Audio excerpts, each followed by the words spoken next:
मुंतज़िर मेरे ज़वाल के हैं, मेरे रिश्तेदार बड़े ही कमाल के हैं।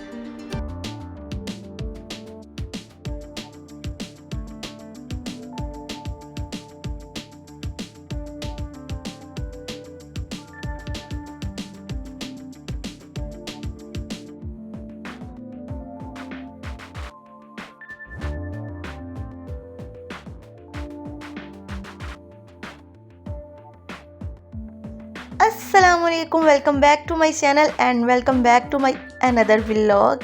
कैसे हैं जी आप सब लोग, my YouTube family, my friends and मेरे प्यारे प्यारे से व्यूवर्स। आई होप कि आप सब लोग ठीक होंगे, मज़े में होंगे और अपनी अपनी लाइफ एंजॉय कर रहे होंगे। और जी माशाल्लाह अल्हम्दुलिल्लाह आप सबकी दुआओं से मैं भी बिल्कुल ठीक हूँ। अल्लाह पाक सबको अपने हिफ्ज़ मान में रखे, अल्लाह पाक सबके घरों में खैर बरकत रखे।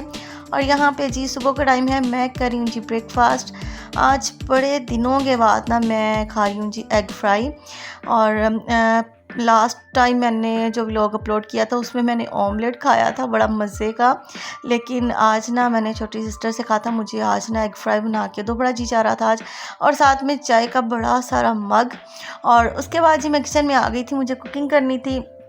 आज वैसे मैंने मशीन भी लगाई हुई थी और शाम को हमने जाना था। मेरी बेटी काफ़ी मुझे कोई 4-5 दिनों से ना पिज़्ज़ा पिज़्ज़ा पिज़्ज़ा कर रही थी, तो आज सोचा आज आउटिंग करने चलते हैं और रात को जाएंगे, लेट्स सी। और यहाँ पे अभी मैं आलू बैंगन बना रही थी, बैंगन थोड़े से थे और आलू मैं ज़्यादा डालती हूँ अपनी बेटी के लिए। तो चलें जी, हम लोग तैयार होके आ चुके हैं। यहाँ पर हम पहले गैलरी में आ गए थे क्योंकि जहाँ पर हमने पिज़्ज़ा खाने जाना था उसके पास ही ये गैलरी है। और यहाँ पर मैंने सोचा था थोड़ा सा ना आउटिंग हो जाएगी इसकी, और दूसरा अगर कोई चीज़ वगैरह लेनी हो तो ले लेंगे। यहाँ पे लास्ट ईयर की तरह ना एग्ज़िबिशन लगी हुई थी 3 दिन की, और बहुत ही अच्छी अच्छी चीज़ें थी यहाँ पे। और ये टेबल के डेकोरेशन पीसेस थे, कवर्स थे, और यहाँ पे क्लच पर्स वगैरह बहुत ही ज़बरदस्त, इतना प्यारा इतना नफीस काम था। और सारी चीज़ें जो थी ना कॉस्टली भी बहुत ज़्यादा थी। और जो डेकोरेशन पीसेस थे और घर की जो क्रॉकरी वगैरह है ना, वो तो मेरी ना कमज़ोरी है, बस देख के ना बस मुझसे फिर रहा नहीं जाता, जी जाता है कि मैं ये भी ख़रीद लूँ ये भी ख़रीद लूँ। और मेरे पास इतने ज़्यादा बर्तन हो चुके हैं ना कि अगर घर में फंक्शन हो ना हमें बाहर से बर्तन ना मंगवाने पड़े। और मेरी खाला भी मुझे अब यही कहती होती हैं जब भी अमेरिका से आए ना कि बस कर जा, अब तो बर्तन मत ख़रीदा करो। इतने ज़्यादा माशाल्लाह से कप प्लेटें, और मुझे जहाँ जो अच्छे लगे ना बस मैंने ना ख़रीद लेने होते हैं। और यहाँ पे इतने मज़े मज़े के पर्स थे। और मैंने पर्स वैसे बहुत ज़्यादा मैं ना नहीं ख़रीदती हूँ क्योंकि कोई ना कोई हमारी फैमिली में ना माशाल्लाह बहुत ज़्यादा लोग भाई हैं। तो मेरे ससुराल में भी हैं और मेरी खाला भी हैं, मेरी कज़न्स वगैरह।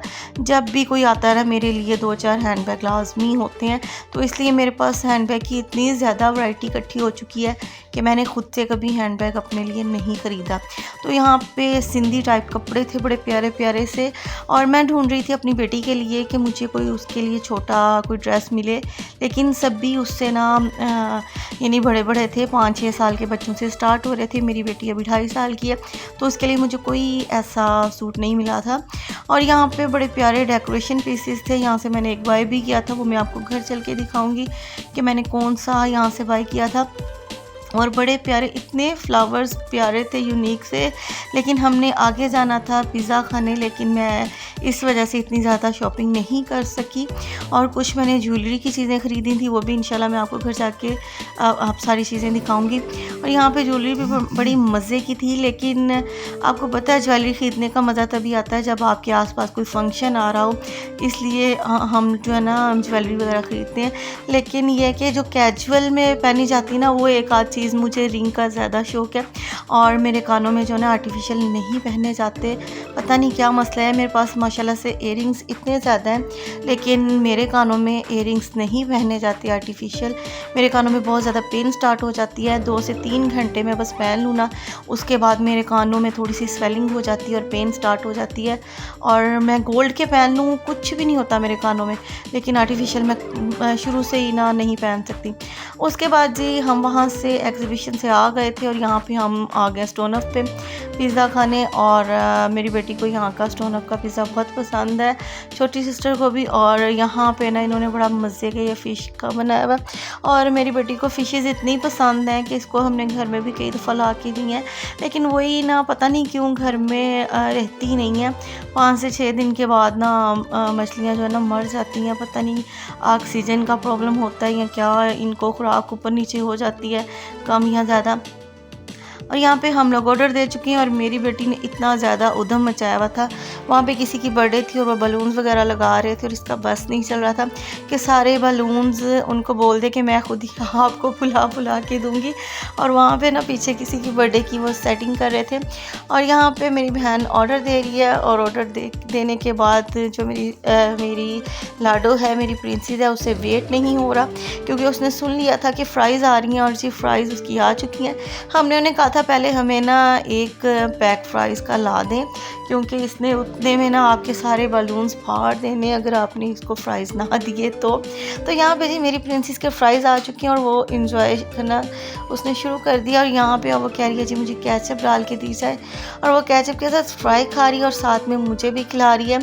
उससे 2-3 दफ़ा उसकी आना ने फ़्राइज़ मांगे हैं, लेकिन नहीं, वो कह रही है सिर्फ मैं दूँगी तो अपनी मामा को ही दूँगी, वरना मैं नहीं दूँगी। तो यहाँ पे वो फुल टाइम इंजॉय करी है, और अब उसे पिज़्ज़े का वेट है कि कब पिज़्ज़ा आए और कब मैं ना फिर से अपना हाथ साफ़ करूँ पिज़्ज़े के ऊपर। और माशाल्लाह से मैं इतना पिज़्ज़ा लवर नहीं हूँ, मेरी सिस्टर को पसंद है, और साथ में मेरी बेटी। तो माशाल्लाह मैं कहती हूँ बस पिज़्ज़ा, वो कहती है सोते जागते ना पिज़्ज़ा उसके सामने होना चाहिए, और वो पिज़्ज़ा ही खाती रहे। उससे मैं कभी घर में बैठे पूछ लूँ ना कि ऋषा आपको क्या पसंद है, क्या खाओगी आज, तो उसकी पहली बात ये होती है कि पिज़्ज़ा। अगर कोई घर में गेस्ट आ जाएं, वो उसकी सुलह मारें कि क्या खाना है आपने, और आगे अगर टेबल पे पिज़्ज़ा नहीं भी है होगा ना, तो उसने पिज़्ज़े की ही फरमाइश करनी है। पता नहीं कहाँ से उसे इतना पिज़्ज़ा लग गया है। तो जी अब वो माशाल्लाह से चिकन खा रही है, और साथ में उसकी खाला ने मंगवाया था पास्ता अपने लिए, और मैं बिल्कुल भी पास्ता मुझे नहीं पसंद। और यहाँ पे जी पिज़्ज़े आ चुके हैं, और मेरा जो कबाब फ्लेवर था, और छोटी बहन ने दूसरा मंगवाया था फजीता। और यहाँ पे जी हम पिज़्ज़े के साथ पूरा इंसाफ करने के बाद घर आ गए थे, और कुछ जो स्लाइसेस बच गए थे पिज़्ज़े के वो मैंने पैक करवा लिए थे। और क्योंकि हमेशा यही होता है, क्योंकि मेरे पापा पिज़्ज़ा नहीं खाते, जस्ट मैं 1 या 2 पीस खाती हूँ, और साथ में जो छोटी सिस्टर और मेरी बेटी जो है ना, वो माशाल्लाह से भरपूर इंसाफ करते हैं इन चीज़ों के साथ। और यहाँ पे मेरी बेटी लास्ट टाइम तक ना एंड तक लगी हुई है, देखें। और इसकी एक और अच्छी बात यह है कि ये ना खुद से खाती है। हम लोग बड़ी कोशिश करते हैं, इसे बोलते हैं कि हम खिला दें, लेकिन नहीं, उसको होता है कि मैं खुद खाऊंगी माशाल्लाह से। और घर आने के बाद सबसे पहला जो काम किया था ना, मैंने कपड़े चेंज करने से भी पहले मैंने बोला था मुझे चाय मिल जाए। तो ना सफ़र से बाहर से जब आते हैं ना, तो चाय पी लेना तो ऐसे लगता है जैसे पूरी ना थकावट जो है वो उतर गई है। मेरे साथ तो यही मसला है। आप ही बताइएगा, आप लोग ऐसा करते हैं कि नहीं? क्योंकि जब भी मैं बाहर से आऊँ ना, अगर मुझे आते ही चाय मिल जाए ना, तो मुझे ऐसे लगता है कि कोई थकन नहीं है, कोई कुछ नहीं है, एक्टिव हो जाती हूँ मैं काम करने के लिए। कोई भी अगर घर में छोटे मोटे काम है, चाय पी के एक्टिव हो जाती हूँ। तो यहाँ पे जी मेरी लाडो को रात को लग गई थी भूख लेट नाइट, और उसको याद आ गया कि मामा पिज़्ज़ा पैक करवा के ले आई थी, और वो माशाल्लाह से फिर से स्टार्ट हो गई है। तो ये मैंने वहाँ से गैलरी से लिया था डेकोरेशन, छोटा सा डेकोरेशन लैम्प है ये, इसमें लाइट जलती है, नीचे इसके छोटे छोटे से सेल डले हुए हैं, और इसको मैं ऑन करके आपको दिखाती हूँ। इसमें ना मुख्तलिफ लाइट्स जलती हैं मुख्तलिफ कलर्स की, और इतना प्यारा लगता है ये, बड़ी प्यारी प्यारी नीली, ब्लू, पर्पल, ग्रीन सी, इसमें रेड सी लाइट चलती है, और बड़ा प्यारा सा लग रहा था। और मेरी बेटी जब मैंने वहाँ से लिया था, वो समझी मामा ने मेरे लिए लिया है, ये कोई टॉय है, लेकिन उसे घर आके पता चला जी ये टॉय नहीं है। तो यहाँ पे जी मेरी बेटी ने लिविंग एरिया में बहुत ज़्यादा मैस क्रिएट किया था, और मेरी आदत है रात को सोने से पहले मैं सारा ये एरिया जो है ना, लिविंग एरिया साफ़ करके सोती हूँ। क्योंकि आपको पता है अगर कोई अचानक से गेस्ट वगैरह आ जाएँ, तो सबसे पहले आपने उनको यहीं पे बिठाना होता है। बेडरूम्स में तो बाद में कोई जाता है, कोई नहीं जाता, लेकिन ये है कि लिविंग एरिया और किचन जो है ना, वो मेरी कोशिश होती है मैं रात को क्लियर करके सो जाऊं, क्योंकि बेडरूम तो आपको पता है कि सुबह के टाइम में साफ़ किए जाते हैं। और तो ये था जी मेरा आज का व्लॉग। आई होप कि आपको मेरा आज का व्लॉग अच्छा लगा होगा। वीडियो अच्छी लगे तो लाइक एंड शेयर कीजिएगा। ओके जी, अपना ख्याल रखिएगा। अल्लाह हाफिज़, बाय बाय।